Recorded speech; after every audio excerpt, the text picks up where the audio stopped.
அரசியல் களத்திற்கு அன்புடன் வரவேற்கிறோம். இப்போ செய்யூர்ல தொகுப்பு வீடுகள் வழங்கியதிலையும் ஊரக வேலைவாய்ப்பு திட்டம், மகாத்மா காந்தி வேலை உறுதியளிப்பு திட்டத்துல இருக்கு இல்லையா, அந்த ஊரக வேலைவாய்ப்பு திட்டத்தின் கீழ் நடைபெற்ற பணிகள்லையும் முறைகேடு நடந்திருப்பதாக ஒரு தணிக்கை குழு தணிக்கை செய்யறாங்க. அது கண் துடைப்புக்காக செய்தார்களான்றது தெரியல. இந்த தணிக்கை குழுவுடைய அறிக்கையை தாக்கல் செய்யக்கூடியது ஊர் மக்களுடைய முன்னிலையில நடைபெறணும்.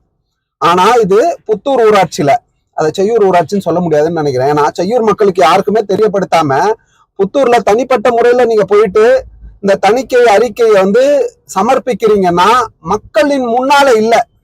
பாருங்க, இந்த சைட்ல உட்காந்து கொடி கட்டுறாரு, அந்த பேனரை கட்டக்கூடிய இவர் யாருன்னு தெரியல. இவர் ஊராட்சி மன்றத்துல என்ன பதவியில இருக்காரு? இது மாவட்ட ஆட்சியர் நிச்சயமா தெரியப்படுத்தணும். நமக்கு மாவட்ட ஆட்சியருக்கு இதை நம்ம அனுப்புறோம், அதுல எந்த மாற்று கருத்து இல்லை. மாவட்ட ஆட்சியரோட பர்சனல் செல்லுக்கு நான் இப்ப அனுப்பிட்டேன். இந்த வீடியோ காணொலி முடிஞ்ச உடனே இதை அனுப்ப போறேன். இந்த பேனர் கட்டக்கூடிய நபருக்கு ஊராட்சியில என்ன வேலை, செய்யூர் ஊராட்சியில என்ன வேலைன்றது எனக்கு தெரியல, தெரிஞ்சுக்கணும்னு ஆசைப்படுறேன். அங்க உட்கார்ந்து இருக்கவங்க ஊராட்சி மன்ற துணைத் தலைவர் இருக்காங்க, ஊராட்சி மன்ற வார்டு உறுப்பினர்கள் இருக்காங்க. இதெல்லாம் தப்பு கிடையாது, நம்ம சரி சொல்றோம். ஒரு சில உறுப்பினர்கள், பல உறுப்பினர்கள் அங்க இல்ல, அது செகண்டரி. ஆனா இந்த நபருக்கு அங்க என்ன வேலைன்னு தெரியல, ஊராட்சியில என்ன வேலைன்னு தெரியல. தொகுப்பு வீடுகள்ல எதற்கு முறைகேடுகள் நடந்தது, என்ன மாதிரி முறைகேடுகள் நடந்ததுன்றது வெளிச்சத்துக்கு வரணும்.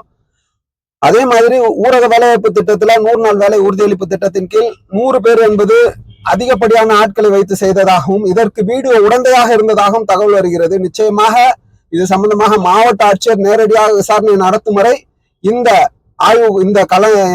தணிக்கை குழுவுடைய அந்த அறிக்கையை ஒப்படைக்கக்கூடிய நிகழ்வு நடைபெறக்கூடாது. மாவட்ட ஆட்சியரின் முன்னிலையில் நடைபெற வேண்டும். இல்லை என்று சொன்னால் மாவட்ட ஆட்சியரை சந்தித்து நிச்சயமாக புகார் அளிப்போம். நன்றி, ஜெய்ஹிந்த்.